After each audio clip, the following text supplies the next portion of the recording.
Bonsoir à tout le monde, merci d'être là au Maïf Social Club. Donc nous sommes très fiers d'accueillir parmi nous Joseph Chovanec.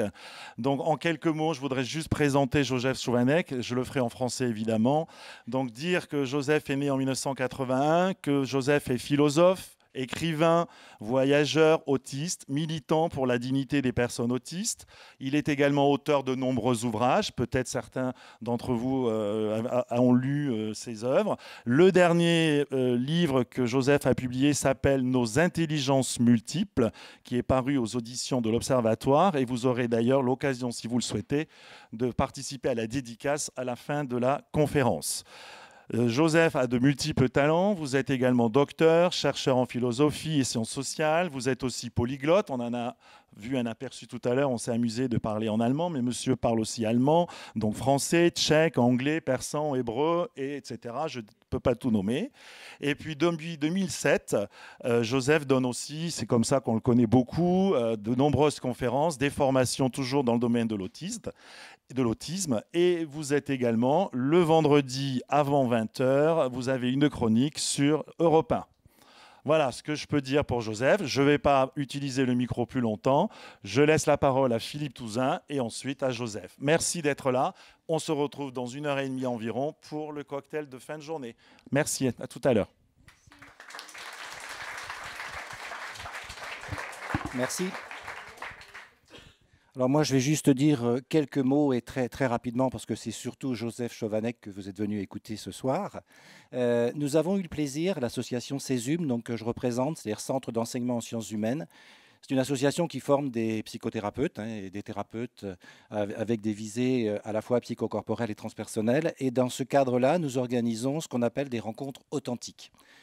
Avec Joseph, c'est une rencontre authentique. L'année dernière, nous avions fait venir Alexandre Jolien, peut-être certaines personnes étaient là. L'année prochaine, nous avons en prévision avec le Maïf Social Club Alexandre Jolien à nouveau, André Comte-Sponville, et puis une autre personne. Donc on est en attente pour l'instant de réponse, donc je ne veux peut-être pas dire son nom pour l'instant.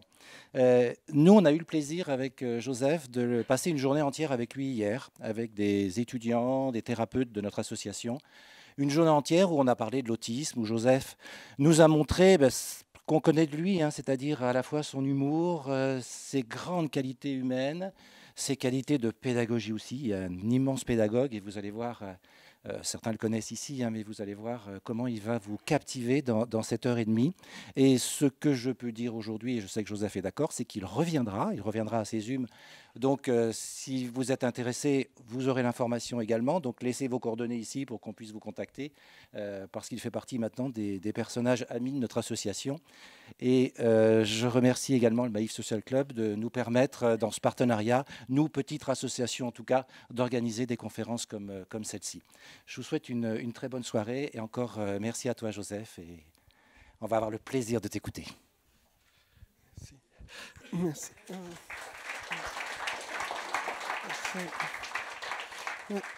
Merci. Il ne faut jamais dire des flatteries avant. On ne sait jamais comment ça va tourner.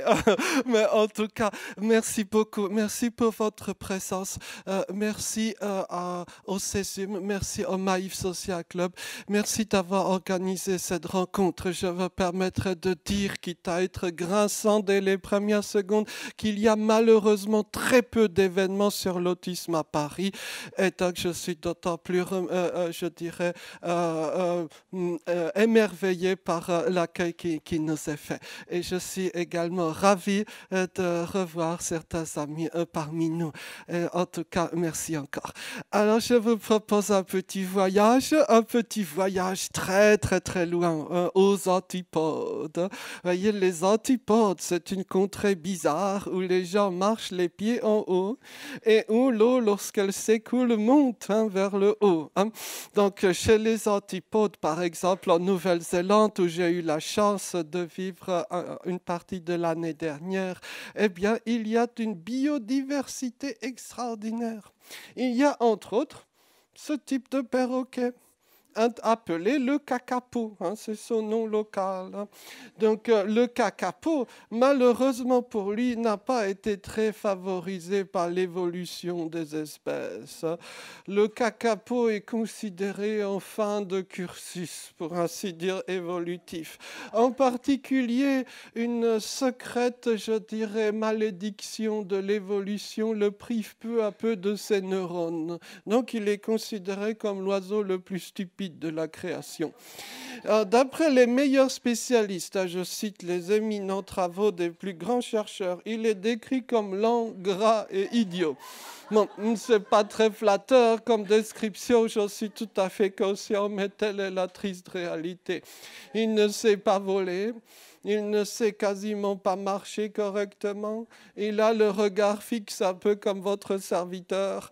Bref, ça ne va pas du tout. Et pire encore, la survie de l'espèce est menacée puisque, paraît-il, les mâles confondent les pierres avec des femelles ou l'inverse. Bref, ça ne va pas du tout. Mais on aurait tort de se moquer du kakapo. Pourquoi? Parce qu'il habite dans les plus beaux endroits du monde.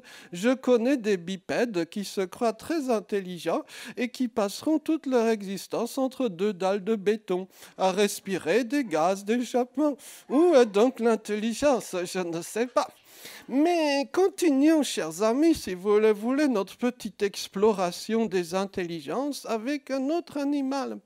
Maintenant, nous allons basculer dans l'autre extrême des intelligences sociales. Voici un éminent spécialiste de la vie sociale, le homard.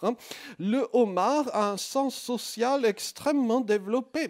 Par exemple, le homard se souvient de tous ses contacts avec d'autres homards. Le homard a aussi un sens de la hiérarchie.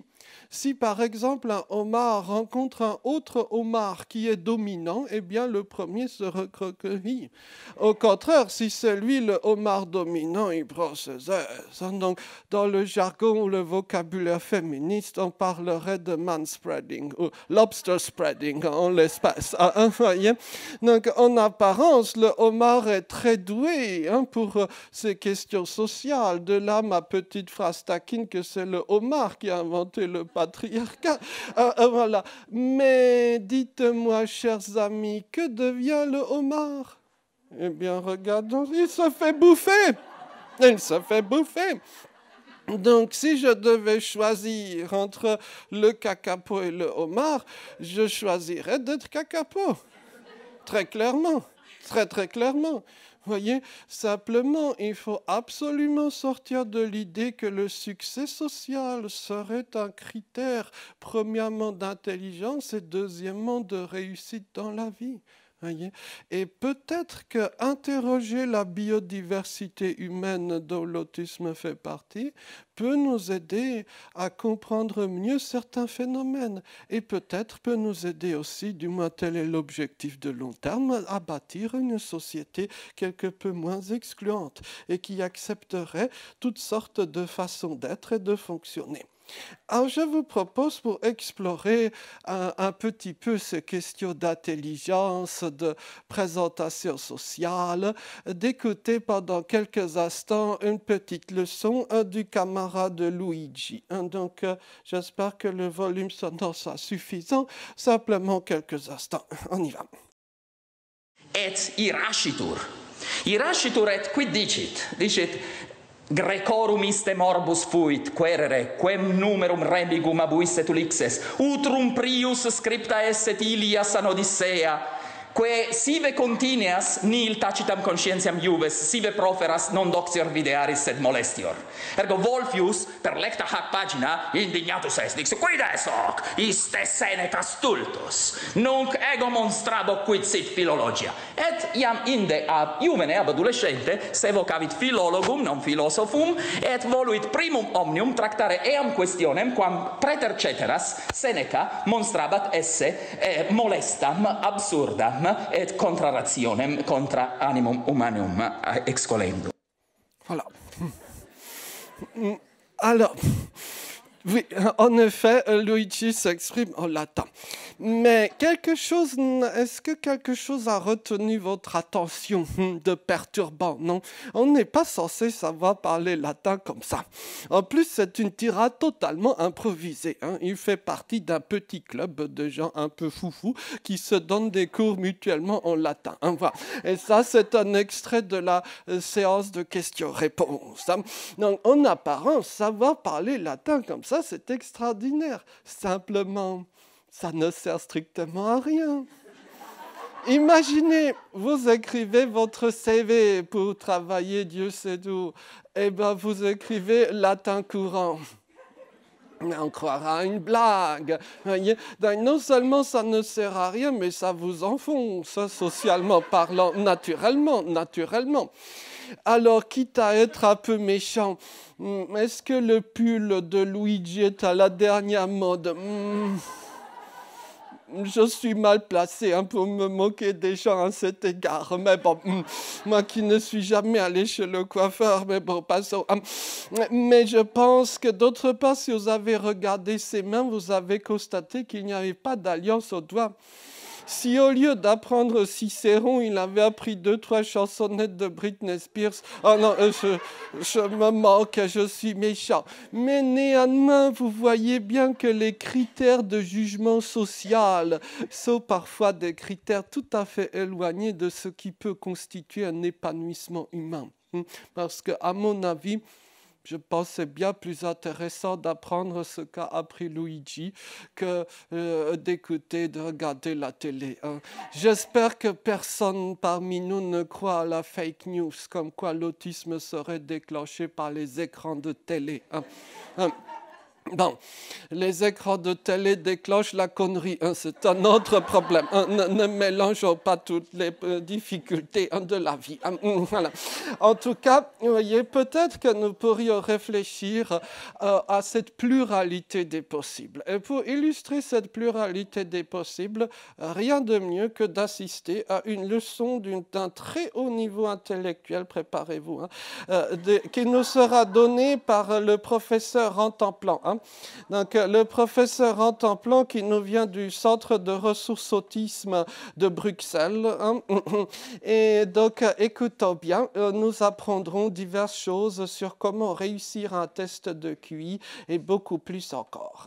Et nous aurons un premier bel aperçu, je l'espère, du moins de l'autisme. On y va. Désolé, je suis noyé dans mes milliers de fichiers et autres, mais ça fait partie du jeu. 1, 2 et 3 et 5. Alors, je recommence parce qu'on n'a pas eu les premières secondes. Écoutons bien dès le début. Ça commence très haut. 1, 2 et 3 et 5. 1, 2 et 3 et 5. Que faut-il en conclure? Il ne sait pas compter. Il est très bête. Oui, peut-être qu'il a laissé le 4 sur son compte en Suisse, je ne sais pas. Mais en tout cas, il a l'air bête. Mais... très très bien, justement, bravo. Peut-être qu'en fait, il fait une suite numérique. Oui, ou ça pourrait être les nombres premiers, mais conventionnellement, le 1 n'est pas forcément considéré comme premier. Bon, bref, mais ce pourrait être la suite des nombres où chacun des nombres est la somme des deux qui est précédent, non? Donc 1 plus 2, ça fait 3. 2 plus 3, ça fait 5. Et le suivant serait 8. Voilà. Donc, l'autre jour, en Belgique, à peine avais-je appuyé sur pause que quelqu'un criait déjà 8. Je crois que c'était quelqu'un de chez nous. C'est ma petite hypothèse personnelle. Voilà. Donc, pour les plus matheux d'entre nous, c'est la suite de Fibonacci qui donne une approximation du nombre d'or. Comme quoi, Rentemplant, il est très savant, méfiez-vous. Si vous voulez réussir au test de QI, faites comme Rentemplant. Voilà. Simplement, malheureusement, nous vivons dans un monde qui n'a pas forcément cette pluralité des visions. Et justement, le jugement des autres animaux sera plus que cruel. Regardons ça. Il est bon, il est grand, et il est très intelligent. Il est très intelligent. Que faut-il comprendre? Qu'il est très bête. Voilà, c'est ce qu'on appelle l'ironie. Les non-autistes manient souvent l'ironie. Ça consiste à dire l'inverse de ce que l'on veut dire, hein. Et malheureusement, c'est souvent compliqué à comprendre quand vous êtes concerné par l'autisme. Typiquement, les enfants autistes, par exemple, et même beaucoup d'adultes, dont votre serviteur, par intermittence du moins, eh bien, ne comprennent pas les petits indices qui montrent que l'autre est en train de faire de l'ironie. Donc, lorsque les animaux de la ferme disent « il est très intelligent », c'est bel et bien pour se moquer de Rantanplan. Mais Rantanplan réagira de façon assez typique, à savoir qu'il croira que c'est un compliment. Écoutons la réaction de Rantanplan. Merci pour moi. Voyez, il est poli et même aristocratique, dirais-je. Donc, non seulement remercie, mais il a le geste idoine. Simplement, appliquer à la perfection les codes sociaux n'est pas toujours une bonne stratégie. Voyez. Et être traité d'imbécile par ces visages rayonnants d'intelligence, je crois que c'est toute une flatterie. Bon, ça, c'est une opinion personnelle, hein. Simplement, je pense que Rantanplan n'est pas du tout stupide, au contraire. Sa façon de penser est différente. Et regardons ce que ça donne dans une situation concrète.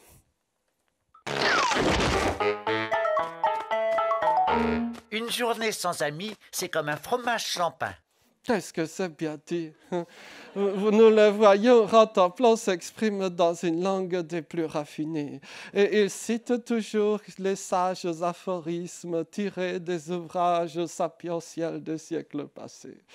Malheureusement pour lui, cette forme d'intelligence n'est pas tout à fait adaptée aux problématiques de la vie quotidienne.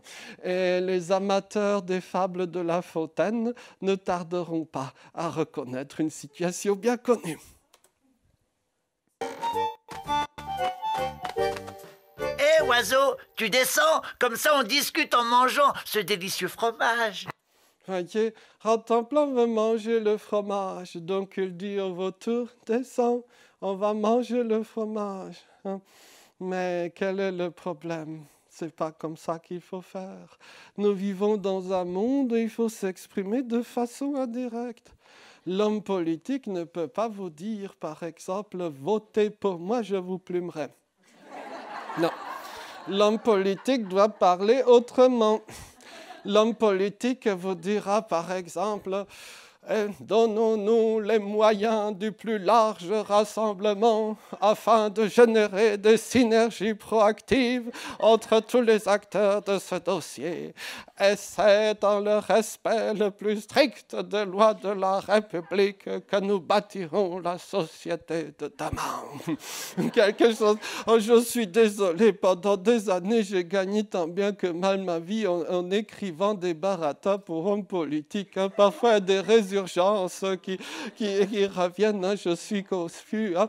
Mais disons que j'ai pu survivre grâce à la bêtise et la paresse des hommes politiques, hein. C'est déjà une chose, hein, voilà. Donc, continuons, parce que maintenant, le vautour va bien comprendre que Rantanplan n'est pas très doué sur le plan social. Donc, le vautour fera une leçon d'habileté sociale à Rantanplan, hein. C'est tout à fait ce qu'on essaye, ou du moins ce qu'on devrait essayer de donner à nos jeunes amis autistes, à savoir quelques trucs et astuces pour se débrouiller tant bien que mal dans un monde qui n'est pas toujours tout à fait facile. Regardons, ou plutôt écoutons la leçon du vautour. Non, Enfin, délicieux fromage. Certainement pas. Et puis c'est pas du tout comme ça qu'il faut s'y prendre. Faut me dire des trucs sympas. Que je suis beau, tout ça. Des trucs gentils sur mon plumage, mon ramage, enfin tout le totem, tu piges? Voilà, si vous voulez réussir dans les affaires ou en politique, suivez les conseils du vautour. Ici, le vautour, c'est un chouette gars, hein. Il est tout à fait non-autiste, mais très sympa, hein. Le vautour a quand même fait une faute. Il croit que si Rantanplan ne fait pas ses flatteries et n'applique pas ses trucs sociaux, c'est qu'il ne les connaît pas. mais la réalité est différente. Rantanplan, probablement qu'il les connaît, mais il refuse de les appliquer et il refuse de mentir. Et donc, il y a deux niveaux dans l'apprentissage des compétences sociales. Le premier niveau, c'est tout simplement d'apprendre ce qu'on ignorait. Et le deuxième, c'est d'accepter d'appliquer certains trucs et astuces qui ne sont pas toujours conformes à l'éthique personnelle. Et il ne faut pas oublier que généralement, les personnes autistes ont un sens de la justice extraordinaire. C'est d'ailleurs l'une des choses qui m'épate souvent chez beaucoup de camarades autistes. Si on a du temps, à la fin, on pourra en reparler. Donc, en l'espèce, Rantanplan répliquera ce qu'un enfant autiste pourrait tout à fait vous dire. J'espère que cette fois, on n'a plus les problèmes de son. Ah oui, mais ça va pas être possible. Parce que tu es l'animal le plus laid que j'ai jamais vu. Excuse, hein, mais mentir, c'est pas bien. Dire que t'es beau, ce serait un gros mensonge. Voilà, tout est dit. Fin de la carrière politique de Rantanplan. Voilà. Mais comme ici nous vivons dans l'univers un peu extraordinaire des dessins animés, il se passera quelque chose que d'ailleurs vous anticipez déjà sans doute, à savoir que le fromage va tomber. Très mal. Non, mais ça va, oui. Fais gaffe à ce que tu dis quand même. Ah, le truc. Voilà. Donc le fromage est tombé. Comme quoi l'honnêteté, ça paye aussi. Du moins dans les dessins animés, dans la vraie vie, c'est un autre débat. Voyez. Mais on peut retenir au moins cette leçon positive. Mais une ultime surprise nous attend. Parce que, chers amis, je vous ai induit un peu en erreur avec mon commentaire. En fait, Rantanplan ne voulait pas manger le fromage. Il voulait faire autre chose. Pour le découvrir, regardons et écoutons la suite. Ah, je me suis encore fait avoir. Oh, c'est du fromage de vache pasteurisé allégé. Il voulait en faire l'analyse chimique. Voyez-vous. Donc, il ne faut jamais croire que la personne différente a les mêmes aspirations que soi-même. Ça, c'est une erreur que l'on fait souvent. Non, un enfant autiste n'a pas envie ou ne conçoit pas la récré comme le parachèvement de sa journée scolaire. C'est même tout le contraire. Non, l'employé autiste, il y en a peu, mais il y en a quand même quelques-uns déjà. Non, l'employé autiste n'attend pas désespérément les vacances. Il peut même en avoir très peur parce que ça casse le rythme de travail. Et non, l'employé autiste ne salive pas en songeant à la prime de Noël. Au contraire, la prime de Noël peut être terrifiante parce qu'elle modifie le niveau de salaire. Et non, l'employé autiste ne souhaite pas nécessairement devenir manager. Parce que c'est tout bête. Devenir manager, ça veut dire abandonner votre travail initial. Si vous managez une équipe d'informaticiens, vous n'êtes plus réellement informaticien. Voyez. Et malheureusement, certaines personnes autistes, je dirais, se trouvent totalement prises au dépourvu. Et hélas, plusieurs de mes amis ont fini leur vie par un suicide à cause d'une promotion au professionnel. Voyez, il faut savoir, je dirais, prendre en considération la perspective, les motivations de la personne. Alors, Dieu sait que j'aurais des critiques à émettre par rapport à la cuisine interne de la HAS, la Haute Autorité de Santé. Mais néanmoins, je trouve qu'il est particulièrement intéressant de noter que dans les dernières recommandations, enfin, la question de la prise en considération de la motivation de la personne autiste soit mise en lumière. La dictature, ça ne marche pas. Le fait que quelqu'un vous prescrive ce que vous devez faire, ça ne marche pas. Quand bien même le dictateur est intelligent ou bienveillant, voyez, par principe, l'être humain s'épanouit lorsqu'il a une marge de manœuvre sur son destin. Et si vous me permettez d'être désagréable et grinçant dès à présent, je crois que nous tous, aurions de gros troubles du comportement si nous devions vivre dans bon nombre de lieux destinés aux personnes autistes. On y reviendra sans doute sur cette thématique, mais simplement pour amener cela au moins schématiquement dès maintenant. Mais pour terminer notre petite histoire, chaque conte ou chaque fable doit avoir une conclusion. Nous en aurons même deux. Nous aurons premièrement la conclusion de Rantanplan, laquelle sera, vous vous en doutez bien, d'une classe certaine. Puis nous aurons la conclusion des autres animaux de la ferme, et celle-ci sera peut-être un peu plus, comment dire, rustique, sinon brutale. On y va. Offrir un fromage sans pain, c'est indigne d'un ami.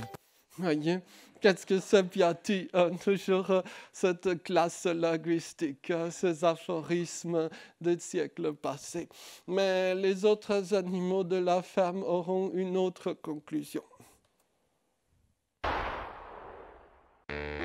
Tralala, Rantanplan, Oui. il est trop bête. Voilà, tout est dit. Donc c'est une très belle illustration d'un paradigme qui veut que la personne différente soit automatiquement considérée comme inférieure. Et je pense que c'est précisément de ce point de vue-là qu'il faut tenter absolument de sortir. Voyez.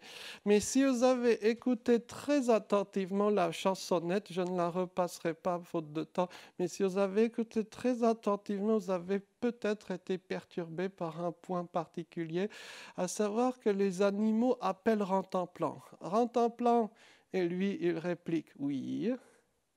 Donc ça, c'est un point tout à fait intéressant et les parents d'enfants autistes reconnaîtront sans doute des problématiques qui les concernent. Classiquement, que font les enfants autistes quand vous les appelez ? Voilà, ils ne répondent pas, bravo. Et pour quelle raison ? Tout simplement parce que dans l'énonciation de prénom de l'enfant, aucune consigne n'est donnée. Si je vous crie « soleil », que faites-vous ? Rien, parce qu'il n'y a aucune consigne. Voilà. Donc, beaucoup, par exemple, de parents d'enfants autistes croient que leur enfant est sourd. Et beaucoup, par exemple, d'enfants autistes sont d'abord diagnostiqués ou prédiagnostiqués par des ORL. C'est un classique. Ça peut passer pour une blague, mais c'est une réalité. Alors, ce n'est plus le cas maintenant, mais il y a encore quelques années, je m'en souviens, quand on disait autisme, parfois les gens pensaient à otite, quoi. Il y a aussi les ascenseurs Otis. Ça, c'est une amie, c'est une histoire authentique. Une amie qui a ouvert une association sur l'autisme, comme on dit aux Antilles en temps longtemps, eh bien, a été submergée les premières années d'appels de gens qui voulaient installer un ascenseur Otis chez eux. Bon, bref, passons. Voilà. Donc, pour dire qu'on revient de très loin en matière de connaissance de l'autisme. Bref, voilà. Donc, ensuite, généralement, du moins c'est ce qu'on espère, les enfants autistes ou les adultes apprennent à réagir à l'énoncé de leur prénom. À titre personnel, cela m'a pris beaucoup de temps puisque je ne l'ai appris que vers l'âge de 25 ans en cours d'hébreu. Donc, nous lisions, après mes années de camisole chimique, j'avais entamé un programme de reconversion professionnelle ou personnelle, réhabilitation personnelle, tel est le bon terme, en me lançant dans des études d'hébreu. Ça, c'est génial. Et donc, nous lisions ce jour-là un texte du livre de Samuel, et c'est là que j'ai appris ce qu'il fallait dire en entendant son prénom. 25 ans de retard, mais ça se fait quand même. Donc, conclusion, pour développer vos compétences sociales, faites de l'hébreu biblique. Et je recommanderais même les études de vieil éthiopien. Pourquoi ? Parce que si vous faites des études d'anglais, eh bien, il y aura 1000 autres étudiants dans l'amphi, ce sera intenable. Par contre, si vous faites des études de vieil éthiopien, là, vous serez seul avec le prof.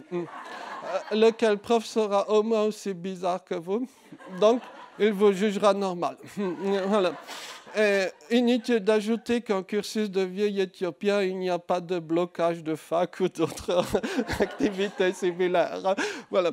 Donc, malheureusement, nous ne sommes pas au bout de nos apprentissages parce que si vous entendez votre prénom, eh bien, il ne faut pas toujours réagir. Et c'était justement ça, la situation. Ici, c'était l'exception. Les animaux de la ferme appelaient Rantanplan pour se moquer de lui. Sauf que ça, Rantanplan ne l'a pas compris. Il y a les règles, il y a les exceptions aux règles. C'était la situation présente. Et cela vous montre à quel point le monde des non-autistes est complexe à saisir. Et même avec beaucoup d'apprentissage, même avec beaucoup de bonne volonté, vous serez toujours pris au dépourvu à un moment donné. Et c'est un peu, je pense, la limite des programmes de coaching social. Je pense qu'une personne autiste, même avec beaucoup de coaching social, sera toujours désavantagée par rapport à des non-autistes. Donc il faut, à cause de cela précisément, reformuler les programmes de sélection professionnelle, les programmes d'inclusion à l'école ou plus tard dans l'emploi. Voyez, on y reviendra avec plus de détails. Mais nous pouvons peut-être dès à présent retenir la métaphore du tunnel. Quand on creuse un tunnel, il faut s'y attaquer des deux côtés. Et ensuite, c'est quelque part entre les deux qu'on se rencontre. Mais un bon tunnel ne part pas que d'un seul côté. Voilà, ça c'est le tunnel des bandits. Voilà. Et justement, parlons des bandits un instant. Quel est le meilleur copain de Rantanplan? Avrel, voilà, bravo. Voilà. Avrel, mais est-ce qu'on n'avait pas été frappé par un trait psychologique d'Avrel ou une particularité psychologique? C'est quand même le plus nul des bandits. Hein. Il est totalement inefficace pour être bandit. Hein. Voilà. Donc, je pense que cette petite métaphore d'Avrel et de Rantanplan peut répondre à une question que beaucoup de gens se posent. La question elle s'énonce comme suit. Est-ce que les enfants ou personnes autistes préfèrent fréquenter d'autres autistes ou préfèrent fréquenter les gens en général? Là, vous avez la réponse, à mon avis. On essaye d'établir des contacts avec tout le monde. Rantanplan essaye avec d'ailleurs une extraordinaire volonté, hein, parce qu'il connaît sans doute les animaux de la ferme, mais il essaye quand même d'établir un lien, il essaye d'être correct avec eux, mais ça ne marche pas. Les seuls avec qui ça marche, ou les seuls avec qui ça peut marcher, ce sont par exemple d'autres personnes autistes. Ce sont des personnes ayant d'autres types de différences, ou par exemple un autre type de handicap, ou alors des personnes d'origine étrangère. Voyez, d'où d'ailleurs la métaphore de l'Autistan, hein, en tant que pays bizarre, des gens bizarres. Hein, voilà. Ou tout simplement, il y a des gens qui sont tout à fait non autistes, mais qui, pour diverses raisons de la vie, ont une sensibilité particulière par rapport à ces sujets. C'est pour cela que je soutiens tout à fait une camarade pour qui j'ai la plus grande estime, à savoir Stéphanie Bonneaubrier, alias Steph, qui souligne bien que le monde ne se divise pas en deux clans, autistes versus non-autistes. Non, c'est pas ça. Il y a des gens qui sont peut-être non-autistes, mais qui ont une sensibilité très particulière sur ces sujets.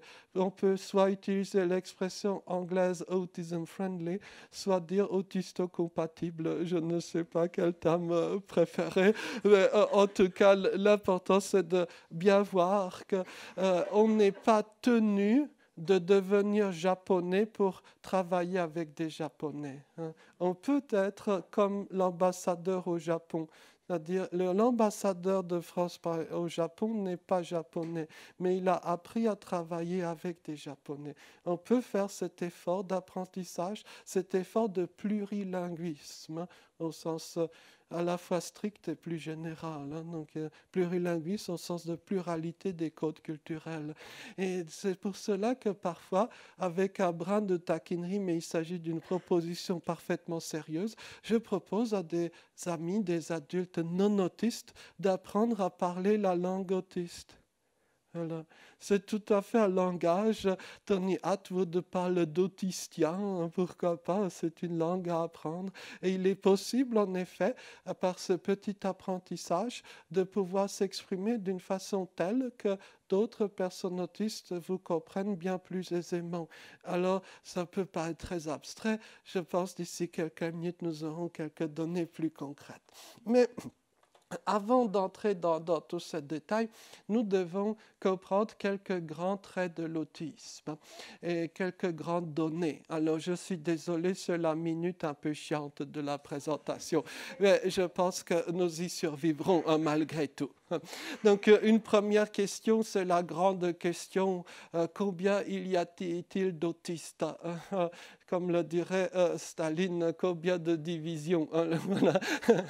Alors, je prendrai un chiffre relativement conservateur, donc environ 1% de la population est constituée de personnes autistes. Cela veut dire, en d'autres termes, qu'en France, il y a beaucoup plus d'autistes que de Toulousains. Voilà une formulation quelque peu taquine, mais qui est parfaitement réaliste sur le plan statistique. Voilà. Donc, un autre point, quand on dit 1% des gens, qu'est-ce que cela désigne? Est-ce que cela désigne des enfants? Oui, ça, les enfants autistes, on en a entendu parler.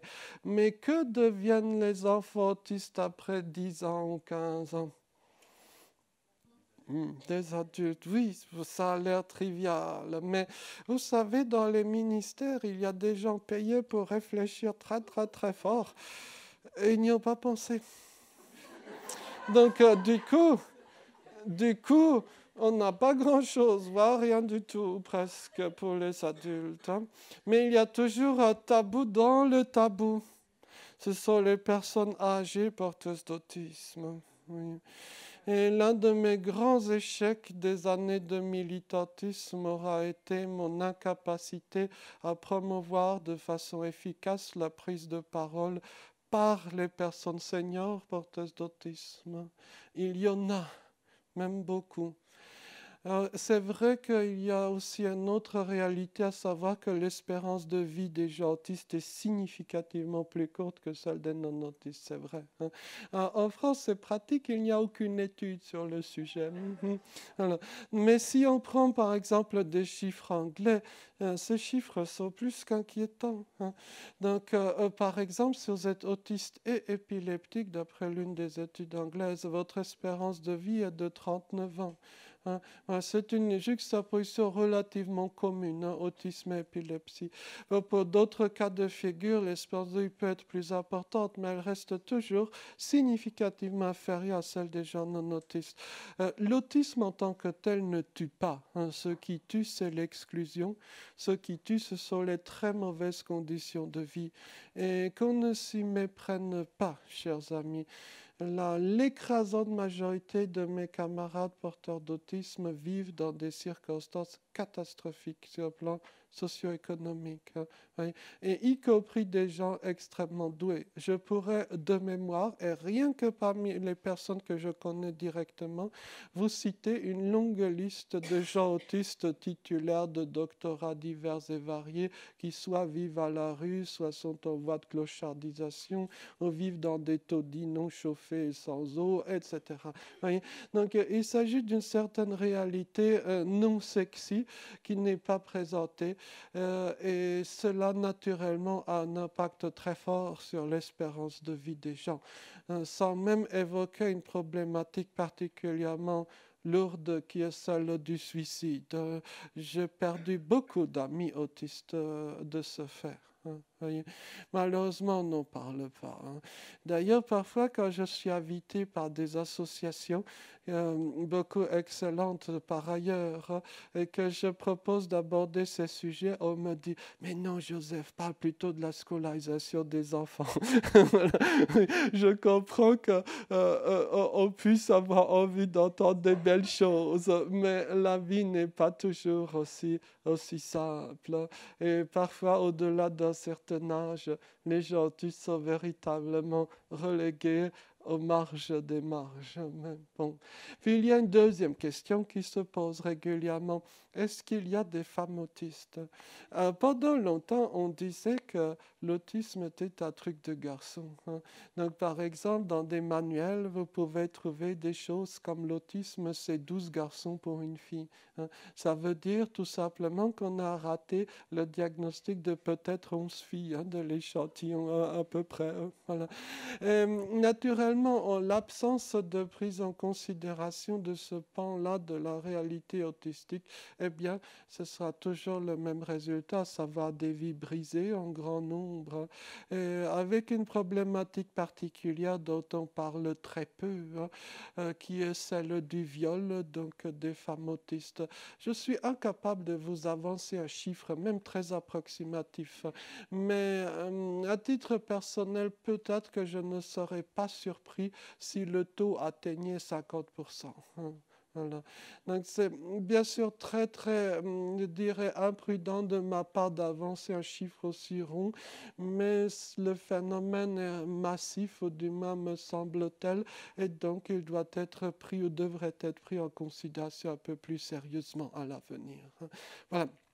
Alors, on pourrait faire aussi une sorte de palmarès, de triste palmarès des pires faux diagnostics assignés à des femmes autistes. J'en ai vu passer des pseudo-diagnostics. Bon, l'un des classiques, hélas, c'est celui d'hystérie. On se croirait chez le docteur Charcot. Bon, bref. Parfois, certains parents disent 40 ans de retard pour l'autisme en France. Là, c'est plutôt un siècle et demi ou quelque chose comme ça. Bon, bref. Mais le pompon pourrait revenir à ce psychiatre du sud de la France qui avait, à propos d'une femme autiste, déclaré, je cite mot pour mot, c'est une phrase d'anthologie, ça lui passera quand elle aura un mari. Là, parfois, on ne sait plus quoi dire. Bref, passons. Il y a une autre, je dirais, représentation de l'autisme qui est commune et qui, à mon avis, est très fausse. C'est la représentation en prétendu niveau d'autisme. À mon avis, il n'y a pas de niveau d'autisme.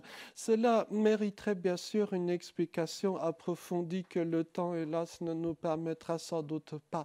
Mais je pense qu'il faut bien comprendre que je dirais, les critères naïfs d'évaluation du prétendu niveau des gens autistes sont des critères parfaitement infondés. Il y a, je dirais, essentiellement deux critères naïfs d'évaluation du prétendu niveau d'autisme. Un premier de ces critères pourrait être les troubles du comportement. Donc, en d'autres termes, pour le dire plus vulgairement, si je casse tout ici, on dira que je suis un autiste lourd. Simplement, non. Les troubles du comportement ne sont pas un trait autistique. Ils ne font aucunement partie du diagnostic d'autisme.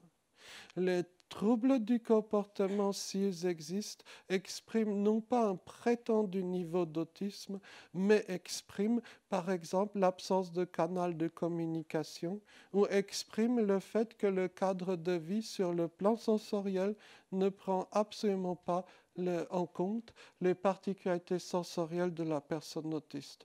Et avec un peu de chance, on aura quelques instants pour en parler ultérieurement du sensoriel. Un autre deuxième critère naïf qu'on a souvent, c'est l'aptitude linguistique. On dit par exemple que celui qui parle, alors c'est un prétendu autiste léger, même quand il pèse 200 kilos ou presque comme votre serviteur, je m'approche à cause de la chocolathérapie, ça a des effets. Bref, et à l'inverse, donc, quelqu'un qui ne parle pas, on dira il est très bête. Voyez. Donc, je pense que les aptitudes linguistiques n'ont rien à voir avec l'intelligence de la personne. Et j'essaierai de le démontrer dans ce qui suit. Si vous en voulez la preuve ultime, regardez nos hommes politiques. Ils parlent beaucoup, mais s'agit-il d'une preuve d'intelligence ?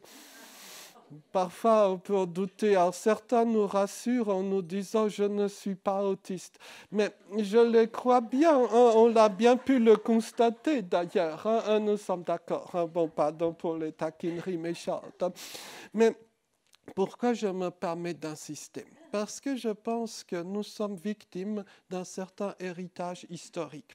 Traditionnellement, quand vous assistez à des conférences sur l'autisme, on commencera par vous parler des deux pères fondateurs sur le plan médical de l'autisme. On vous parlera de Leo Kanner, on vous parlera de Hans Asperger et on vous montrera les photos, toujours les mêmes de ces deux personnages. Elles sont toujours les mêmes parce que tous les conférenciers les prennent sur Wikipédia. Donc, ce sont toujours les mêmes photos.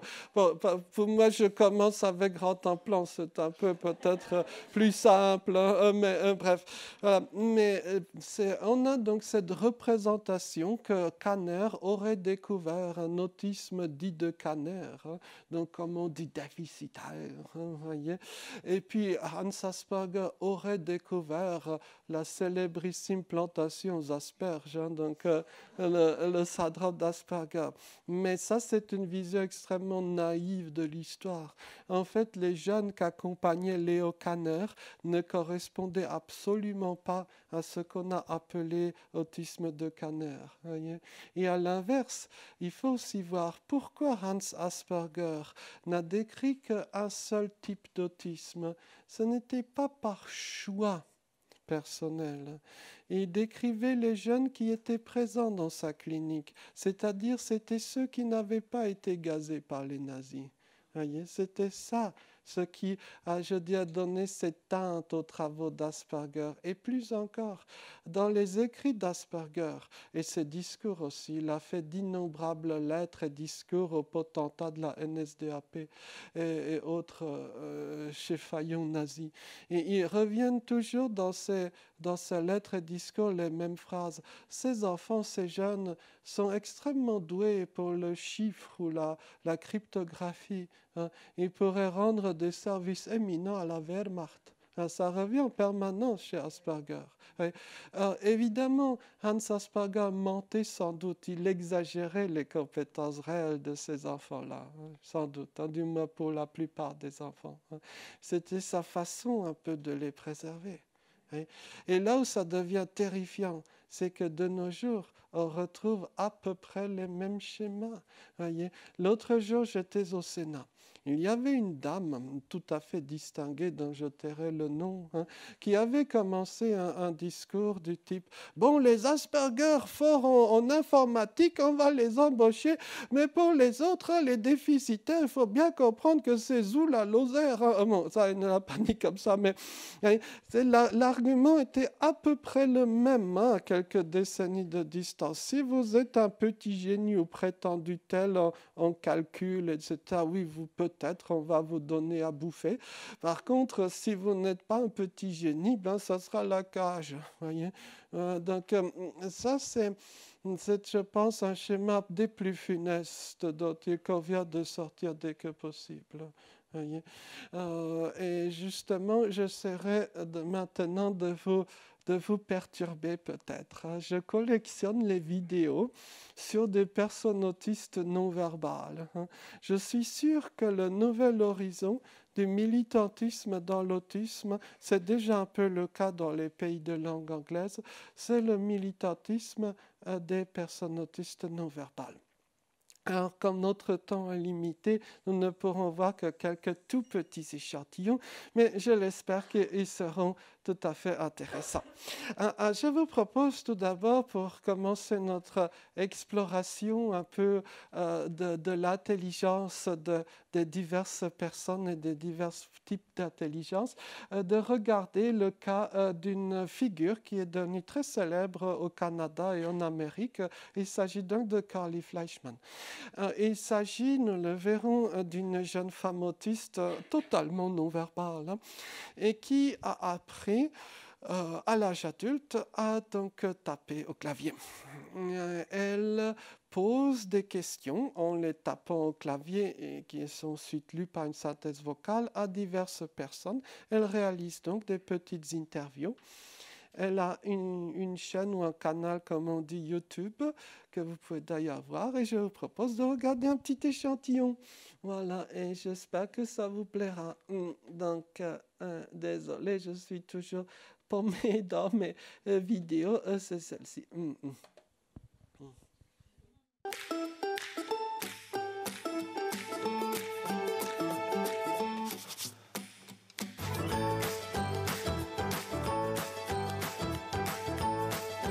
Voilà, donc voici son nom, Carly Fleischmann. Comme il se doit, c'est écrit en bleu, couleur de l'autisme.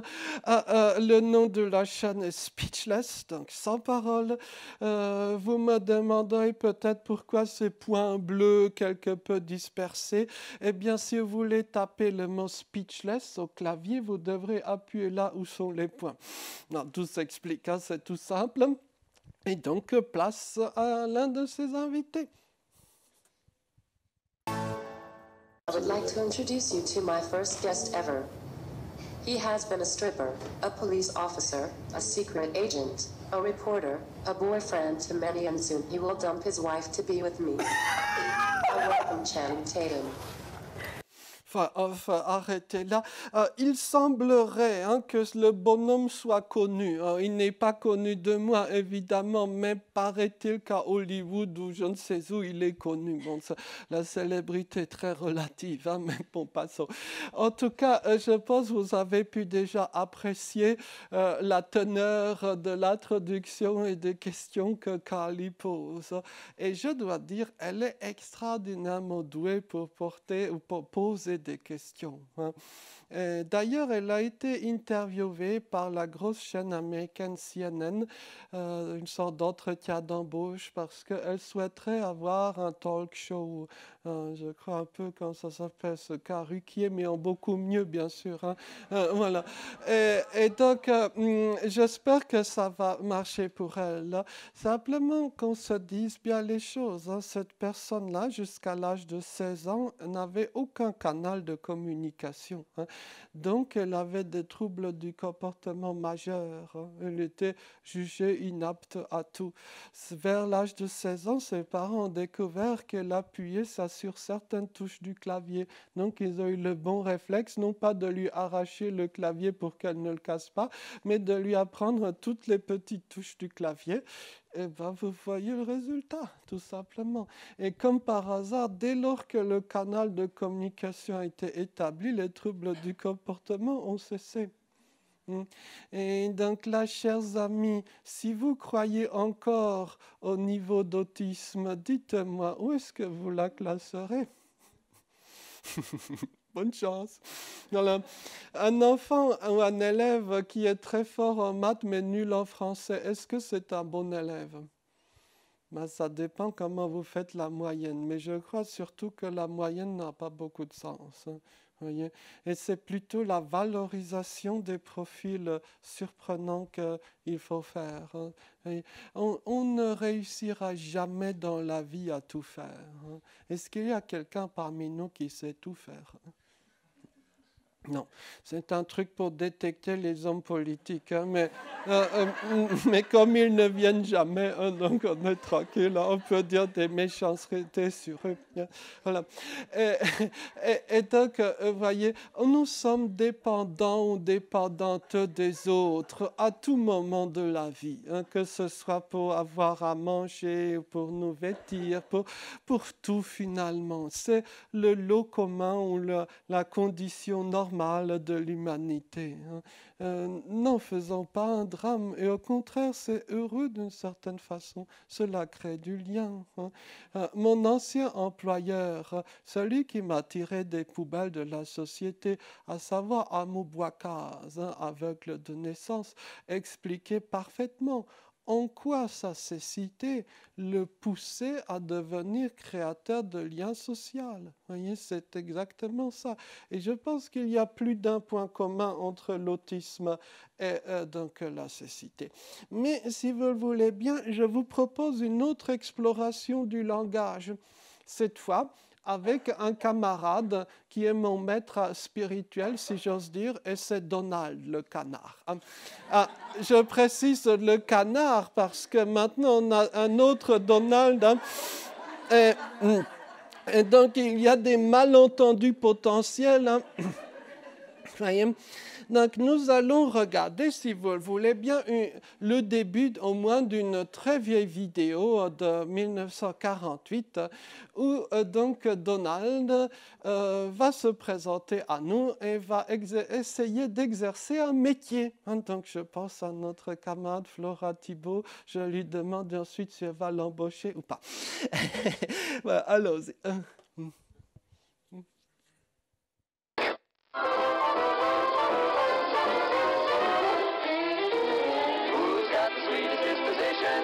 Qui a la nature la plus douce. Devine qui c'est. Qui jamais ne commence une dispute. Qui jamais ne se départit de son sang-froid. Bon, la traduction est bancale, hein, désolé. Qui donc ne cause jamais de tort ou n'est jamais dans le tort, mais qui est toujours dans le juste. Qui, pas même en rêve, ne commencerait une bagarre. Mais sur qui le mauvais sort s'acharne. Ça me fait un point commun avec Donald.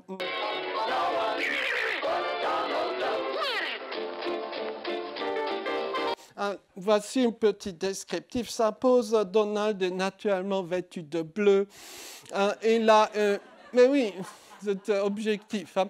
Donald a un petit chapeau. C'est génial d'avoir un chapeau casquette parce que ça coupe à peu près la moitié des agressions visuelles. Hein. Donc, mais est-ce qu'en tant qu'écolier autiste, je pourrais venir avec ma casquette en classe? Ah oui, ben voilà, ça reste à discuter. Ensuite, Donald, vous l'avez remarqué, a une façon un peu spéciale de marcher. Vous me direz, il est un canard, hein, donc c'est la façon des canards. Peut-être, mais vous savez, l'autisme est aussi un handicap moteur. L'autisme, ce n'est pas un truc psy. L'autisme est un handicap moteur. Alors, bien sûr, cet aspect-là est plus ou moins prononcé, mais beaucoup de mes camarades autistes ont soit une démarche spécifique, soit carrément un handicap moteur, en particulier pour les déplacements complexes de type escalier, monter, descendre les escaliers. Certains, voire beaucoup de mes camarades autistes ont du mal à faire le dernier pas lorsqu'on descend du bus ou au contraire lorsqu'on monte dans le bus. Voyez. Je connais aussi des camarades autistes qui se déplacent avec des béquilles. Hein. Pour ma part, j'arrive à marcher, mais ma façon de marcher, paraît-il, est étrange. Donc, certaines personnes croient que c'est parce que je suis curé. On me l'a dit plusieurs fois. Dans certains pays, on me croit rabbin et on me fait comme ça pour dire que j'ai oublié ce qu'il faut. Bon, ça, c'est encore à voir. Hein. Peut-être que c'est mon très lent débit oral qui fait penser à ce type de métier, je ne sais pas. Mais en tout cas, bref. Donald, oui, autre chose. Là, on ne le voit pas bien, mais au niveau de... comment dire, de l'orientation du regard, il n'est pas très doué. Hein? Il ne regarde pas là où il faut. Hein? Donc, si on lui mettait le eye tracking, je crois qu'on aurait des résultats amusants. En général, Donald regarde vers le haut hein, quand il marche. Voyez? Donc, ce qui lui vaut d'ailleurs nombre d'ennuis. Hein? Et regardons la suite. Donald adore la propreté. Hein? Il a un côté parfois presque maniaque. Bon, le terme n'est pas forcément très judicieux, mais... Là, regardez bien, ça c'est un moment absolument divin. Les parents reconnaîtront sans doute beaucoup de leur progéniture. Vous avez suivi ses mains ou ses pattes ou ses ailes, je ne sais pas ce qu'il faut dire.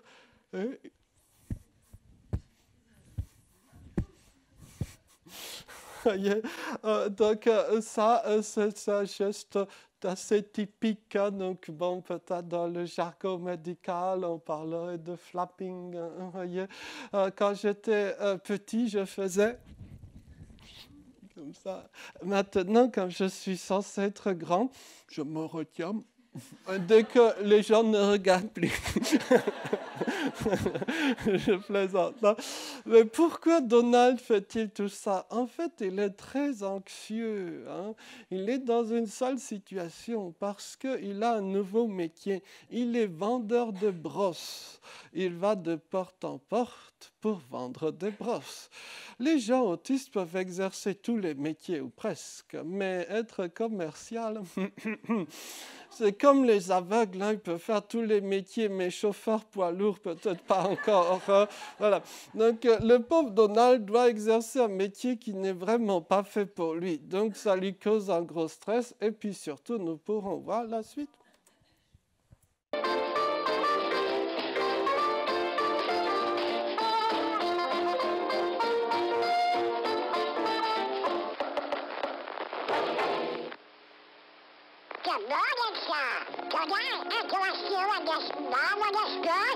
I can't understand a word you say. Beat it. Voilà. Donc ça, c'est une scène tellement typique. Hein. Donald arrive après beaucoup de préparatifs, il fait vraiment de son mieux, donc il frappe à la porte. Au moment où la porte s'ouvre, si vous avez regardé très attentivement, il a un moment de panique.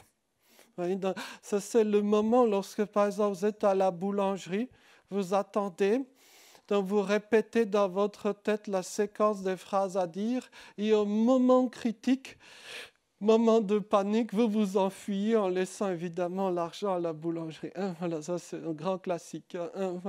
Donc ici, Donald reprend ses esprits au bout d'un instant malgré tout et il entame un numéro qui est parfait, hein, c'est-à-dire linguistiquement et du point de vue de la gestuelle, c'est parfaitement maîtrisé. Il dit par exemple « Bonjour monsieur, ne voudriez-vous pas acheter cette très belle brosse ?» Simplement, Donald a un défaut d'élocution. Voyez. Pendant un certain temps, j'avais cru que les canards parlaient comme ça. Mais en fait, non. Par exemple, Daisy n'a pas ce défaut d'élocution. Voyez. Et donc, à cause de ce défaut d'élocution, le monsieur lui réplique « Je ne comprends rien à ce que tu racontes », ce qui est un mensonge parce que ce que dit Donald est tout à fait compréhensible pour un anglophone. Hein, voilà. Simplement, le monsieur donc réagit « Je ne comprends rien, dégage ». Et c'est là que ça devient aussi saisissant parce que le monsieur se croit permis d'agresser physiquement Donald. Parce que Donald est bizarre, donc il l'agresse. Et il lui repousse sa petite tête comme ça avec les doigts, hein, nous l'avons vu. Hein. Mais Donald, normalement, aurait dû protester, aurait dû crier « Ne m'agressez pas, je ne vous ai rien fait ».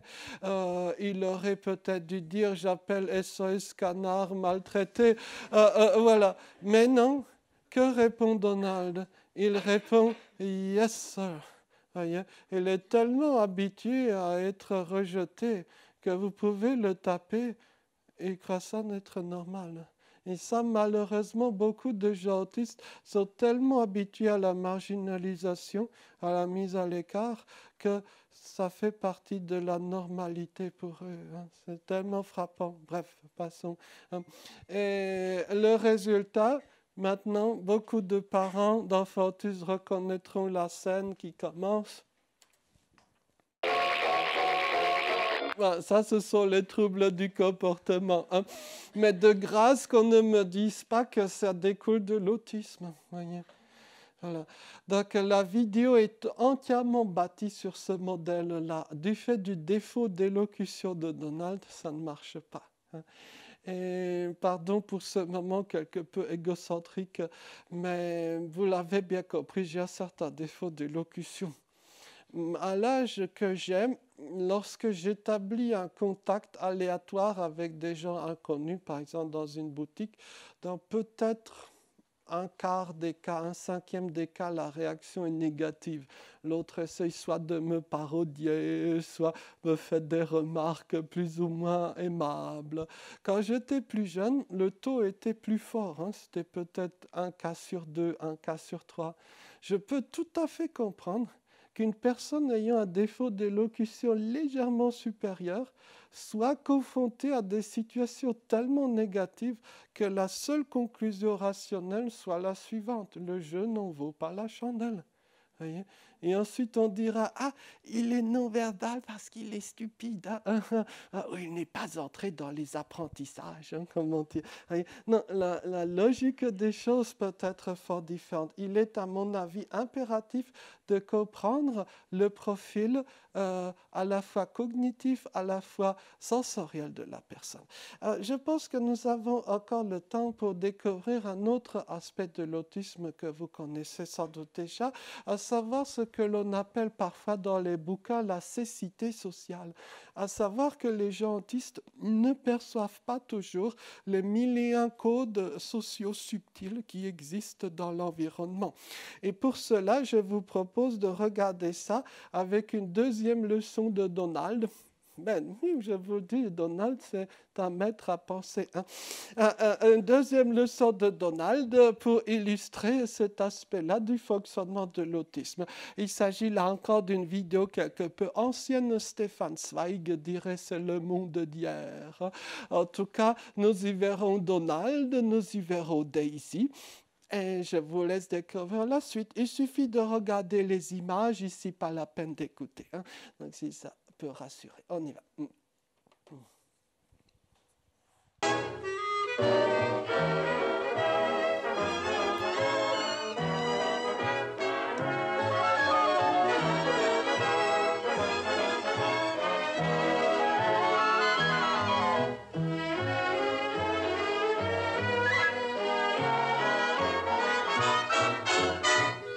February the 29th.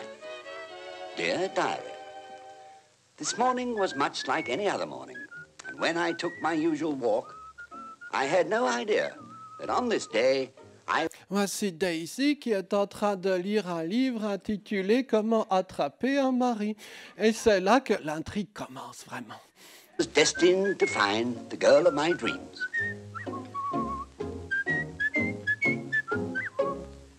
Well...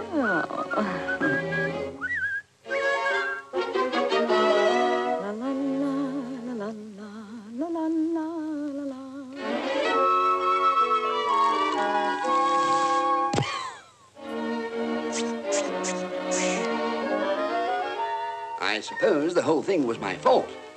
I was just a lonesome bachelor searching for my ideal. Oh, dear.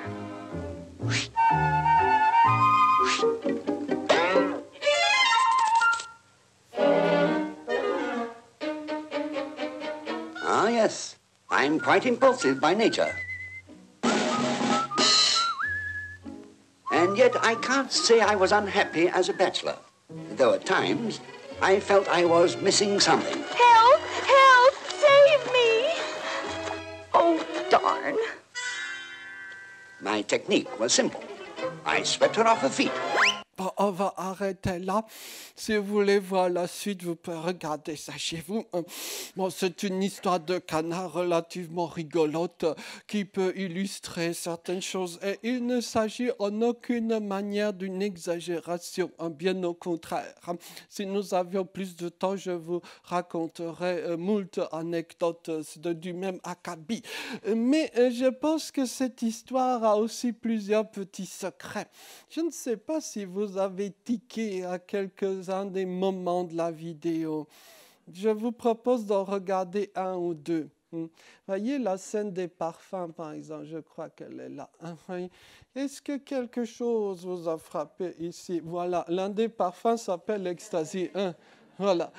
Parfois, c'est la première chose que mes camarades autistes remarquent. En toute franchise, est-ce que vous l'avez remarqué? Non. Vous avez suivi l'histoire des canards. Voilà. Donc, en apparence, nous voyons la même vidéo, mais en fait, non, nous ne regardons pas les mêmes choses. Donc, parfois, dans le jargon médical, on dirait vision en détail. Bon, vous savez, le détail et la globalité d'une scène sont des notions extrêmement relatives. Comme les non-autistes sont majoritaires, ce que voient les non-autistes, c'est appelé la vraie histoire. Voilà. Pardon pour ce rappel un peu historique.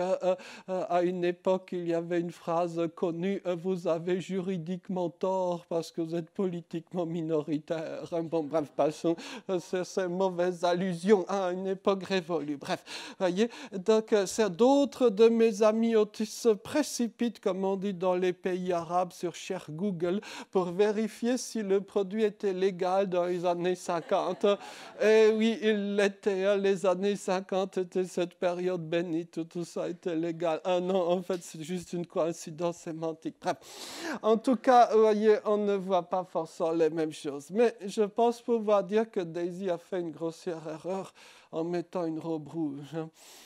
Ce n'est pas une bonne idée. Beaucoup de gens autistes détestent le rouge. Ouais. Par contre, la couleur de l'autisme, c'est effectivement le bleu. Et Donald, comme par hasard, porte ce qu'il faut.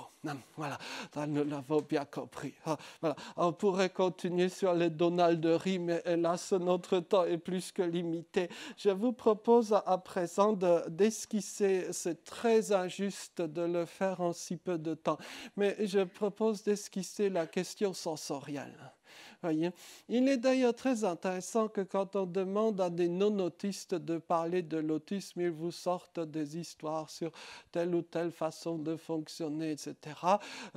J'ose espérer qu'il ne sera plus question de mère frigidaire, quoique parfois j'ai des doutes.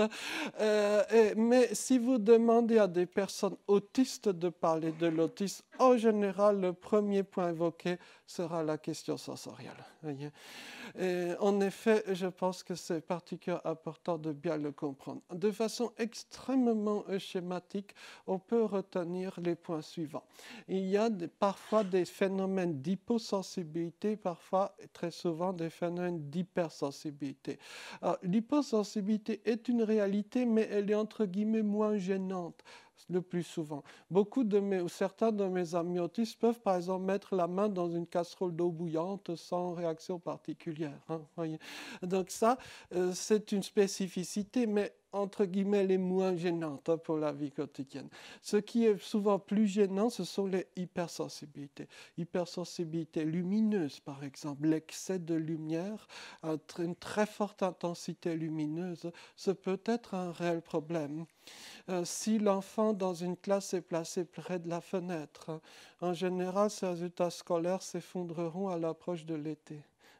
Vous irez ensuite chez le psychodoltolacanopédo, tout ça, et là on vous dira, après 200 000 € de frais divers, évidemment, c'est parce qu'il revit le suicide de son arrière-arrière-grand-père à Austerlitz, enfin tout ça, bref.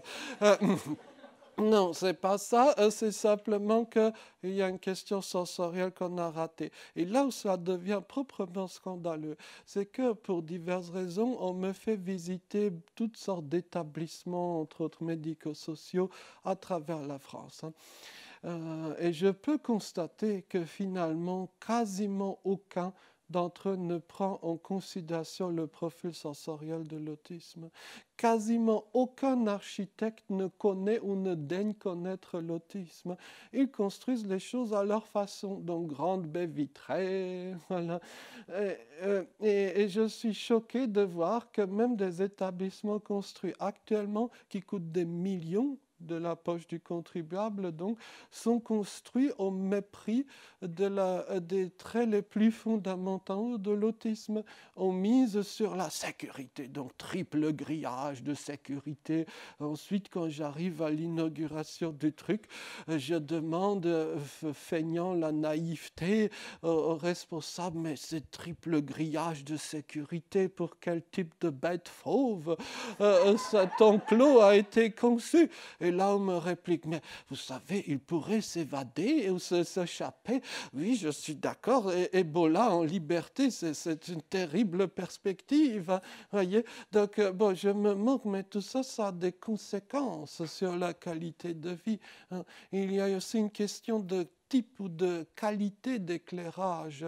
Les néons à 50 flashs par seconde, quand vous avez la rétine sensible, vous pouvez distinguer les 50 flashs. Vous voyez? Non, merci. Hein. Il y a la question des couleurs. Hein. Ça, on peut en parler longuement.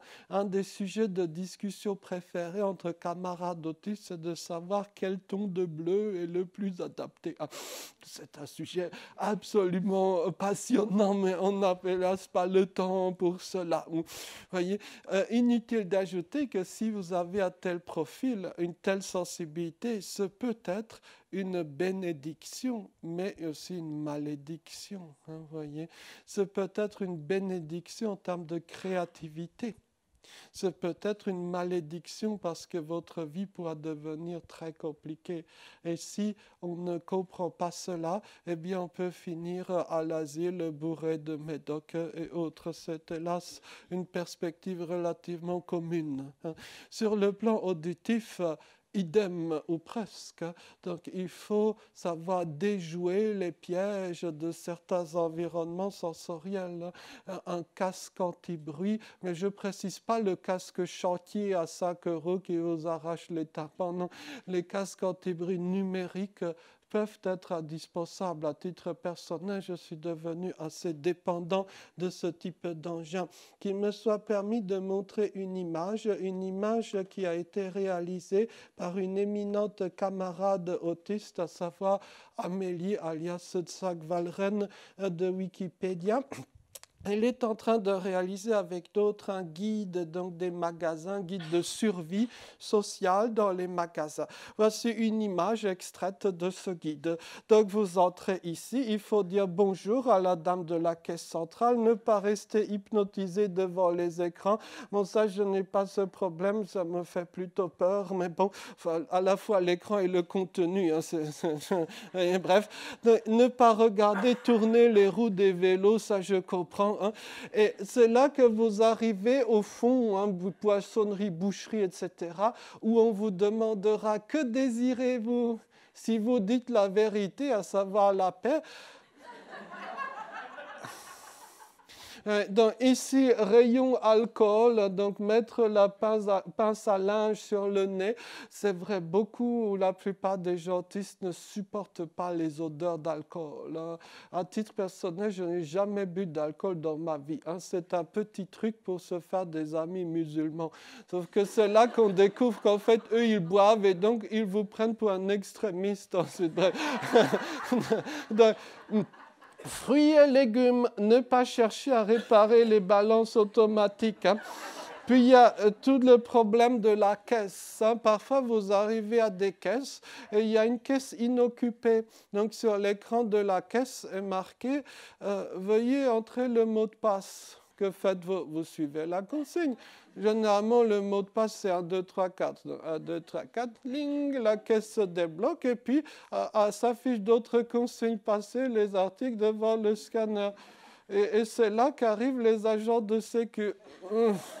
C'est une histoire réelle, hein, ce n'est pas une fiction. Par exemple, dans cette illustre salle, je ne sais pas si vous l'avez remarqué, mais au-dessus des portes, il y a un petit truc vert avec une flèche qui pointe vers le bas et un petit bonhomme qui court dans ce sens-là. Et moi, que fais-je? Dois-je m'aplatir sur le sol comme l'indique la flèche? Dois-je courir le long du mur comme l'indique le petit bonhomme? Et maintenant, dans 5 minutes ou plus tard encore, voyez-vous, ça c'était un non-autiste qui a conçu ça, et je suis même tout à fait convaincu. Hein. Il y a ensuite, mais ça nous n'avons vraiment pas le temps, la question par exemple des problèmes d'odeur, hein, olfactifs, les problèmes tactiles. Il y aurait une présentation géniale, c'est l'un de mes moments préférés de parler des vêtements. Hein. On va le faire très rapidement. Comment est-ce qu'on met des chaussettes, chers amis? À l'envers. Couture, côté externe, toujours. Même chose pour les t-shirts. Voyez. Et donc, moyennant un certain nombre de précautions, on peut rendre les vêtements autisto-compatibles. Si vous ne le faites pas, eh bien, il y aura ces scènes typiques du médico-social où des gens autistes arrachent leurs vêtements en plein milieu de la journée, puis on amène le psychodolto, lacano, enfin tout ça. Ah, trouble exhibitionniste lié à la mer, enfin bon, je peux vous faire le diagnostic sans les 200 000 euros de frais. Hein, vous voyez, c'est toujours l'histoire de mer, quelque chose, hein, c'est facile au fond. Hein. Voilà. Donc, non, sauf que tout simplement, on lui a imposé des vêtements qui ne collaient pas sur le plan sensoriel, ou plutôt qui ne convenaient pas à son profil. Là, voyez. Et ensuite, il peut être question de nourriture, faire manger des personnes autistes, c'est soit très compliqué. Je me permets de faire une petite allusion. Nous avons enfin un premier livre de recettes de cuisine autistique sorti il y a quelques jours. Je n'en suis pas l'auteur, je n'ai qu'aidé à compiler les recettes émanant de familles ou de personnes autistes. On prenait ça pour une blague hein, pendant longtemps quand je disais ça, livre de recettes de cuisine autiste, encore une histoire belge de Joseph. Non, maintenant on a le livre. J'espère donc qu'on aura un deuxième tome parce que les parents continuent de nous envoyer d'autres recettes. Si je fais de la pub, c'est que je ne toucherai pas un centime dessus. Sinon, je n'aurai pas l'indécence de faire de l'autopub. Hein, mais bon, bref. Donc, et peut-être en conclusion, puisqu'il ne nous reste hélas vraiment plus de temps, je me permettrai de faire comme les non-autistes, à savoir que je montrerai des photos de vacances. J'ai cru comprendre que les non-autistes faisaient ça. Mais rassurez-vous, hein, chez moi, ce sera bref. Hein, il n'y aura pas le cérémonial usuel. Hein. Donc, l'été dernier, je suis allé dans un pays tout à fait singulier, mais évidemment, je me suis trompé de diaporama. Non, c'est bien ici. Je suis allé dans un pays assez singulier, à savoir l'Islande, pour apprendre un peu d'islandais. Et c'était très marrant parce que je suis tombé sur le même prof d'islandais que mon camarade Daniel Tammet. Bon, passons. D'où l'occasion de raconter des ragots nombreux. Bref, passons. Et donc, le problème de l'Islande, c'est tout bête. L'Islande est un pays vert, essentiellement vert. Mais ça s'appelle pays des glaces. Is, c'est la glace. De Islande, c'est vert. Et à côté de l'Islande, il y a ce gros truc blanc, couvert de glace et de neige, appelé Pays vert, Groenland. C'est un peu comme la Guadeloupe. Hein. Il y a une basse terre qui est plus haute que l'autre et une grande terre qui est plus petite que l'autre. Ma sœur est plus petite que moi, donc c'est ma petite sœur. Mais il faut l'appeler ma grande sœur parce qu'elle est plus âgée que moi. Oui, un camarade, docteur en linguistique, s'il vous plaît, et donc en voie de clochardisation, m'avait une fois demandé par mail pourquoi quand il y a un mouvement social, tout s'arrête. Mais oui, c'est une question tout à fait pertinente. Hein. Quel est le vrai problème de la belle-mère? C'est qu'en fait, elle n'est pas belle. Elle n'est pas belle. Donc, si vous êtes non-autiste, en général, vous vous moquez de l'appellation belle-mère, mais vous avez des problèmes avec la personne en question. Par contre, si vous êtes autiste, vous n'avez pas de problème avec la personne, parce qu'en général, vous n'en avez pas. Par contre, vous avez des problèmes avec l'appellation. Croisement amusant. Bref, ici, dans le nord du Groenland, il se passe des choses. Hein. Vers l'an 1470, une famille était en voyage par ici. Et une catastrophe est survenue, sans doute un coup de froid ou que sais-je, et donc ils sont tous morts, les neiges, les glaces ont recouvert les cadavres et ils sont restés en l'état pendant des siècles. Ce n'est que dernièrement qu'on a découvert ces corps à peu près parfaitement conservés et on a appelé ça les momies du Groenland. On peut les voir, du moins pour certaines, au musée national de Nuuk. Alors, au moins l'une de ces momies est connue, il s'agit de la momie de ce bébé. Voyez. Donc, nous pouvons constater que le petit était très bien vêtu, de fourrure. Hein. Les fourrures étaient rares et précieuses au Groenland septentrional. Donc son groupe, sa famille a investi. Ses vêtements sont pile à sa taille. Les parents qui ont des bambins qui poussent vite savent à quel point c'est compliqué de maintenir les vêtements à la bonne taille. Il y a divers petits détails. Par exemple, il a des lacets autour des chevilles pour qu'ils puissent bouger plus facilement. Et cet enfant avait un secret. Si vous le regardez bien, vous le devinerez, il était porteur de trisomie 21 ou de syndrome de Down. Et la question finale est donc la suivante. Comment se fait-il qu'une société dite barbare, moyenâgeuse, ait pu prendre soin du petit, alors qu'une société dite avancée, progressiste, humaniste, les élimine à 97%? Peut-être que le sens du terme progrès humain est à discuter. En tout cas, une fois, on se demandait quels sont les enfants qui ne se moquent jamais des enfants autistes. Une camarade autiste a eu la bonne réponse, ce sont les enfants trisomiques. Et peut-être que si un jour le test de dépistage génétique de l'autisme est mis en place, ça peut être fait très rapidement, hein, eh bien peut-être que je n'ose pas finir ma phrase, hein, voyez. Mais je me permettrai une toute dernière phrase. Je vais souvent dans des pays très pauvres. Là, je reviens d'Afrique encore. Et donc, dans certains pays très pauvres, oui, les gens ne connaissent pas l'autisme, mais il y a une vision inclusive. Et voici, par exemple, ce qui s'est passé. J'étais récemment dans un village très très pauvre du Maroc rural, hein, vraiment, et le genre d'endroit où les poules se baladent, enfin bref. Et donc on avait fait une soirée de discussion avec les familles. Et avant le début de la soirée, un bambin porteur de trisomie 21 est venu et il a récité de mémoire un grand nombre de sourates coraniques. À moi qui essaie d'apprendre l'arabe, j'étais absolument épaté parce que je ne parviendrai jamais à mémoriser tout cela. Ensuite, je suis allé voir, je crois, le papa du petit et je lui ai dit, « Cher monsieur, savez-vous qu'en France, ces enfants-là, on les élimine ?» Et il m'avait répondu, « Et nous les chérissons. » Voilà, merci beaucoup.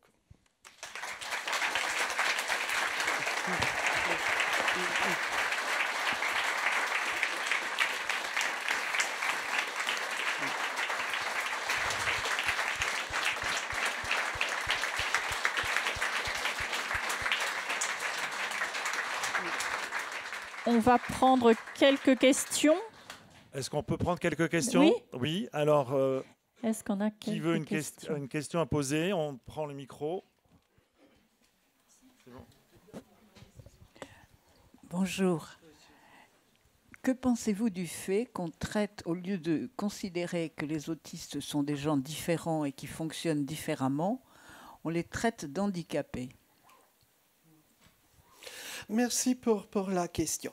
Je pense qu'en effet, j'aurais toujours tendance à citer cette très jolie phrase de Charles Gardou qui s'étonne que les personnes dites spéciales soient considérées comme étant destinées à vivre dans des lieux spéciaux entourés de spécialistes.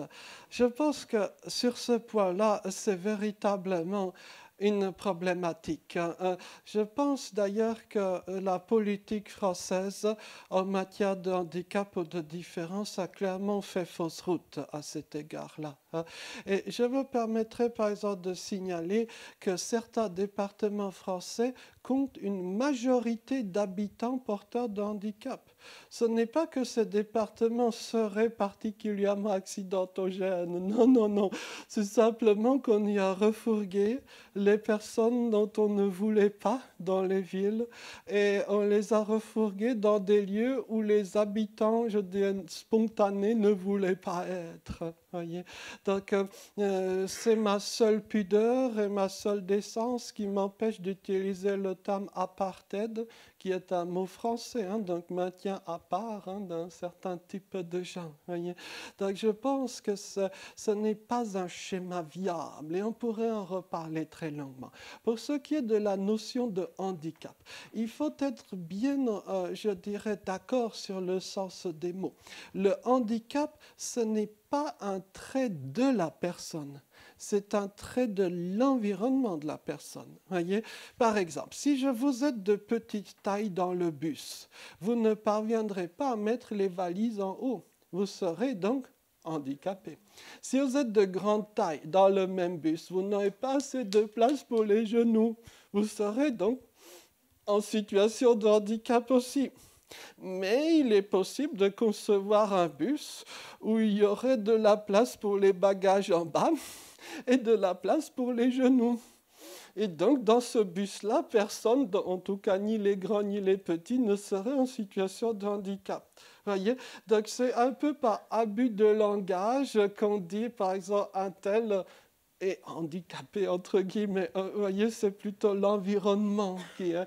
Vous voyez, c'est plutôt ça. Si on veut suivre rigoureusement les mots. Je ne sais pas si ma réponse est correcte. Merci.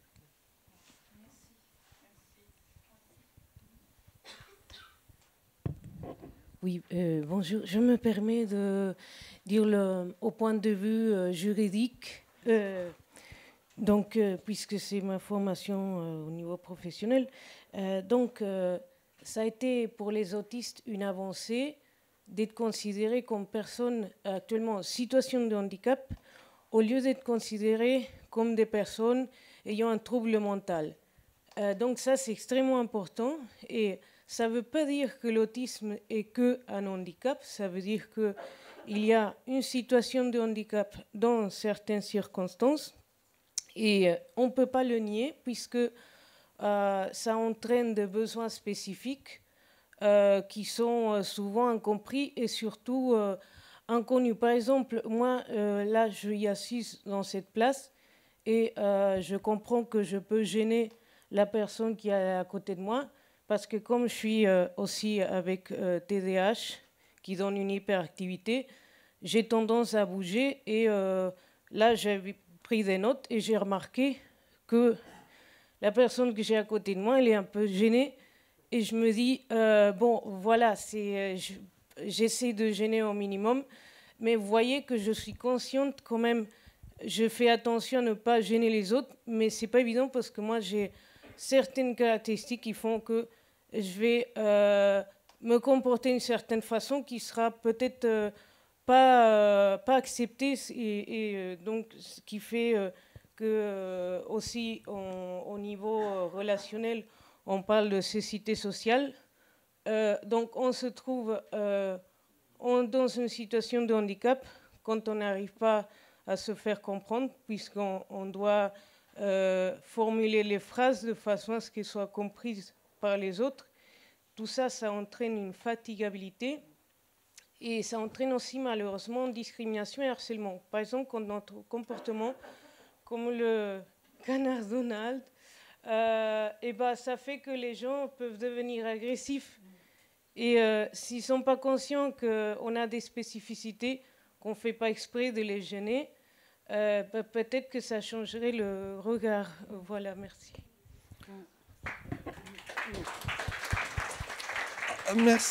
Merci beaucoup, Natalia. Et merci d'être venue, c'est toujours très gentil. Et merci pour ta prise de parole. Et je me permettrai en effet d'ajouter que souvent, les personnes autistes sont victimes de violences, d'une mauvaise évaluation de la part des autres, voire même de haine. Une fois, on a demandé à Michelle Dawson, qui est une grande figure de l'autisme au Canada, qu'est-ce qui l'a gêné le plus ou qu'est-ce qui était le premier problème dans sa vie. Elle avait répondu d'être haïe. Et c'est malheureusement la situation. Hein. Beaucoup ensuite d'adultes ou grands adultes autistes. Quand je dis grands adultes, c'est entre guillemets quand les parents ne sont plus tout à fait à proximité immédiate. Hein. Donc, beaucoup de grands adultes autistes sont considérés comme louches ou dangereux. En anglais, on dirait creepy. Hein, vous voyez.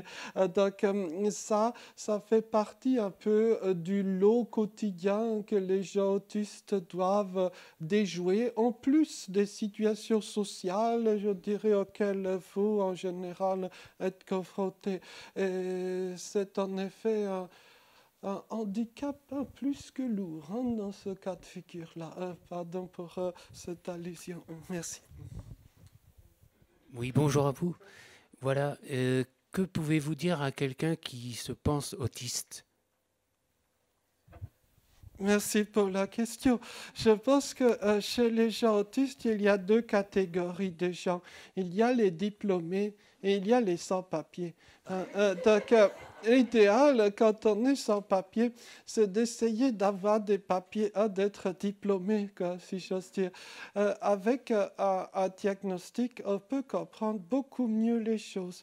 On peut savoir, par exemple, pourquoi les autres fonctionnent comme ceci ou comme cela. Et on peut aussi savoir quels sont les points sur lesquels nous devons encore travailler, sur quel point on doit s'améliorer. Et sinon, il y a des situations que vous ne parviendrez absolument pas à expliquer, dont vous ne pourrez pas, je dirais, vous sortir. Je me permettrai de donner deux exemples. J'espère que ils ne sont pas trop inconvenants, mais voilà. Pendant longtemps, je me demandais pourquoi est-ce que les gens allaient au cinéma le week-end.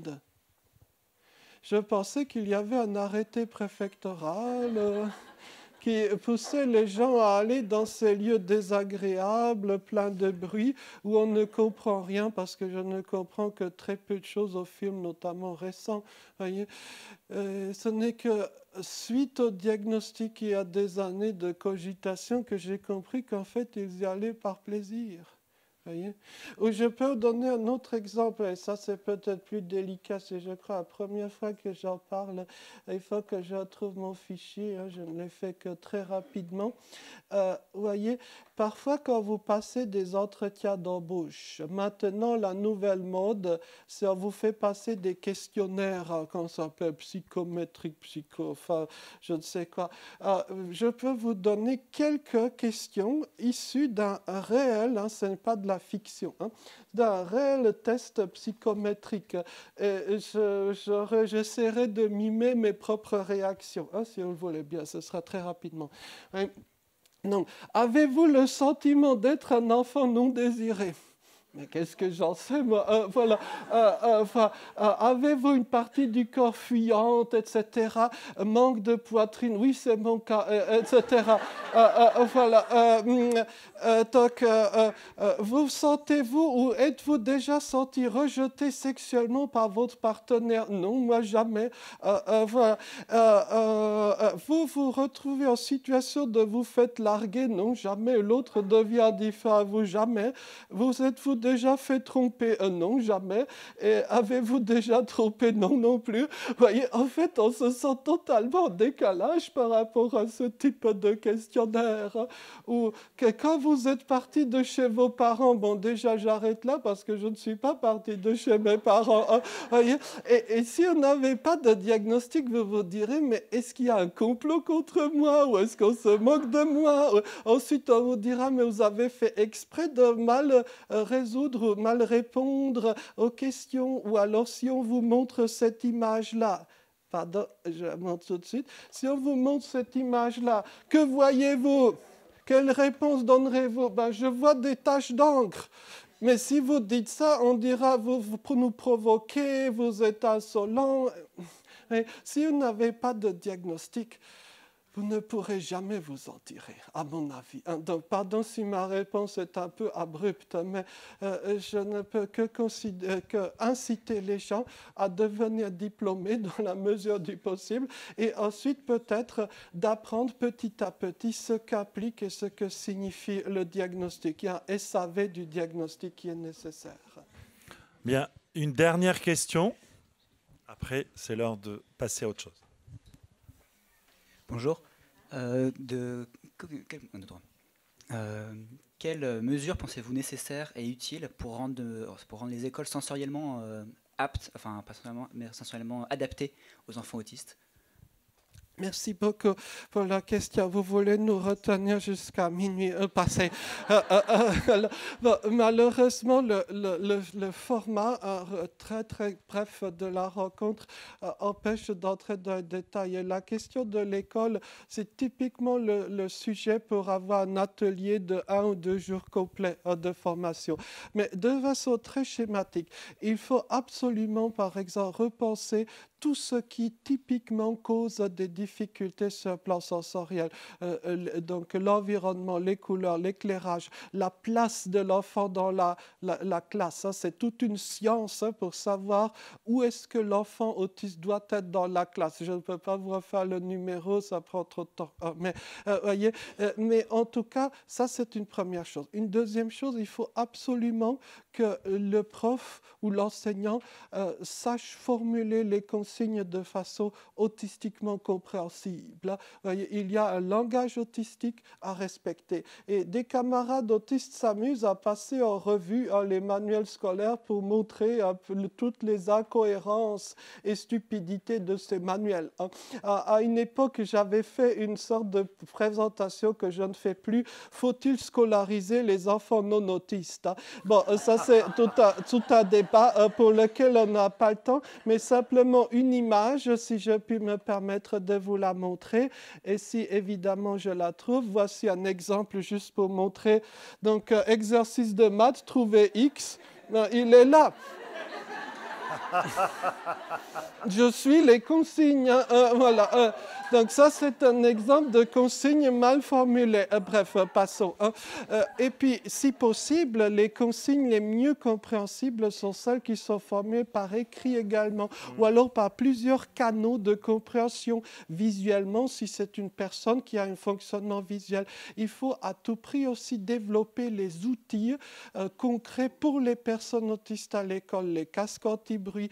Pour certaines personnes, les montres avec un logiciel de type Pictotask qui permet d'augmenter de façon puissante l'autonomie de la personne. Et je tiens à remercier Cyril Rossignol pour avoir créé ce fabuleux petit logiciel pour montre dite intelligente. Voyez, il y a d'autres outils encore, mais peut-être le plus important, c'est de toujours veiller à sensibiliser les autres enfants de la classe ainsi que le prof. L'un des moments de grâce de ma petite existence, c'est quand je vais dans les collèges, lycées pour parler de l'autisme. Ce sont toujours de bons moments. Et vous seriez étonné de constater à quel point les jeunes générations sont aptes à comprendre la différence, pour peu qu'on fasse l'effort de la leur exposer. Et au fond, chers amis, à quoi sert l'école? L'école ne sert pas à apprendre quand est mort Louis XIV. Et si vous savez que c'était le 3 septembre 1715, tentez le diagnostic. L'école ne sert pas à ça. L'école sert à apprendre le fonctionnement avec des gens différents. Pas à apprendre quand est mort Louis XIV, à mon humble avis. Ça, on peut l'apprendre autrement. Et je suis convaincu que si on recentre l'école sur ses véritables finalités, peut-être que la réussite des enfants autistes deviendrait aussi celle de tous les autres enfants. C'est peut-être ça le message de l'inclusion. Merci beaucoup. Mesdames, Messieurs, Joseph Chovanec, bravo.